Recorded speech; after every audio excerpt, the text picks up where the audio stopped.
Hello friends, இன்றைக்கி ஒரு சூப்பரான வீடியோ. உங்களுக்கு கண்டிப்பாக இந்த வீடியோ பிடிக்கும்னு நினைக்கிறேன். வீடியோ ஃபுல்லாக பாருங்கள். ஸோ இப்போ நம்ம எங்கே வந்திருக்கோம்னு பார்த்தீங்கன்னா, நம்ம வீட்டுக்கு ஒரு 2 சூப்பரான ஆளுங்களை கூட்டிகிட்டு வர போகிறோம். யாருன்னு பார்த்தீங்கன்னா 2 கிளி தாங்க. ஸோ காக்கட்டைல் அப்படிங்கிற இந்த பேர்ட்ஸ் நான் வாங்குறதுக்காக தான் வந்திருக்கேன். இது வந்து வடவழியில் இருக்குது. எங்கள் மாமா தான் இதெல்லாம் வளர்க்குறாங்க. அண்ட் சேலுக்கு கூட இவங்க வச்சுருக்காங்க. எல்லாமே வந்து கொஞ்சம் பெரிய பெரிய பேர்ட்ஸ் லைக் மெக்கா, காக்கட்டோ, அதுக்கப்புறம் ஆஃப்ரிக்கன் கிரே, சன்கனூர் இந்த மாதிரி சொல்லுவாங்களே, அந்த மாதிரி கொஞ்சம் எல்லாமே கொஞ்சம் ஹை ரேஞ்சிலான கொஞ்சம் பேர்ட்ஸ் வச்சுருக்காங்க. நம்ம வந்து சும்மா நார்மலாக தான் வாங்க வந்திருக்கோம். காக்டெயில் இது ரொம்ப அழகாக இருக்கும் பார்க்கறதுக்கு. இது இப்போ குட்டி போட்டு 20 டேஸ் ஆகுது. குட்டி கிடையாது, முட்டை விரிஞ்சு 20 டேஸ் தான் ஆகுது. மாமா கிட்ட வந்து குழந்தைங்க ரொம்ப ஆசைப்பட்டாங்கன்னு கேட்கவும் சரி வந்து எடுத்துகிட்டு போனாங்க. நான் ஃப்ரீயாக தான் வாங்கினேன். அதுலேயும் இவன் இருக்கான் பாருங்க, சரி க்யூட். என்னை சும்மா கூப்பிட்டுட்டே இருந்தாங்க. எனக்கு இவனை எடுத்துகிட்டு போயிடலாமான்னு தோணுச்சு.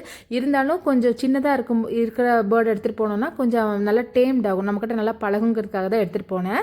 ஸோ இதை வந்து எப்படி நான் வளர்க்குறேன், என்ன பண்ணுறேங்கிறத அடுத்த வீடியோவில் மறக்காமல் பாருங்கள்.